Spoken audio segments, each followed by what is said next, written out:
ഉരുൾപൊട്ടൽ ദുരന്തബാധിതർക്ക് ആദ്യഘട്ട വീടുകൾ ഫെബ്രുവരിയിൽ കൈമാറുമെന്ന് മന്ത്രി കെ രാജൻ. ദുരന്തബാധിതർക്ക് താമസിക്കാൻ സജ്ജമായിട്ടായിരിക്കും വീടുകൾ കൈമാറുകയെന്ന് അദ്ദേഹം മാധ്യമങ്ങളോട് പ്രതികരിച്ചു. അന്തിമ പട്ടികയായിട്ടില്ല. അപ്പീലുകൾ പരിഗണനയിലാണുള്ളതെന്നും അദ്ദേഹം പറഞ്ഞു. അതേസമയം ചെറുവള്ളി എസ്റ്റേറ്റ് ഉടമസ്ഥാവകാശം സംബന്ധിച്ച കേസിൽ സർക്കാരിന്റെ ഹർജി തള്ളിയതിലും അദ്ദേഹം പ്രതികരിച്ചു. ചെറുവള്ളി എസ്റ്റേറ്റിലെ കോടതി വിധി തിരിച്ചടിയല്ല, നടപടിക്രമങ്ങളിലുണ്ടായ വീഴ്ചയാണെന്ന് അദ്ദേഹം പറഞ്ഞു. ഭൂമിയുടെ അവകാശവാദമല്ല ഉണ്ടായത്, നടപടിക്രമങ്ങളിലെ വീഴ്ചയാണെന്ന് അദ്ദേഹം പറഞ്ഞു. പാലാ കോടതിയിലാണ് ഹർജി തള്ളിയത്. നിർദ്ദിഷ്ട ശബരിമല വിമാനത്താവളത്തിന് സർക്കാർ കണ്ടെത്തിയ ഭൂമിയിലാണ് അവകാശ തർക്കം ഉണ്ടായിരുന്നത്. എരുമേലി സൗത്ത്, മണിമല വില്ലേജുകളുമായി 2263 ഏക്കർ ഭൂമിയിലാണ് സർക്കാർ അവകാശം ഉന്നയിച്ചത്.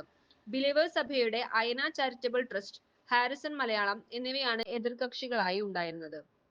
ചുരുങ്ങിയ ചിലവിൽ വീട്ടുമുറ്റത്തൊരു വിളക്ക്, വൈദ്യുതി വേണ്ട, ബാറ്ററി വേണ്ട, പൂർണ്ണമായും സോളാറിൽ പ്രവർത്തിക്കുന്ന ലൈറ്റുകൾ നിങ്ങളുടെ വീടുകളിലോ സ്ഥാപനങ്ങളിലോ എവിടെയായാലും സ്ഥാപിച്ചു കൊടുക്കുന്നു.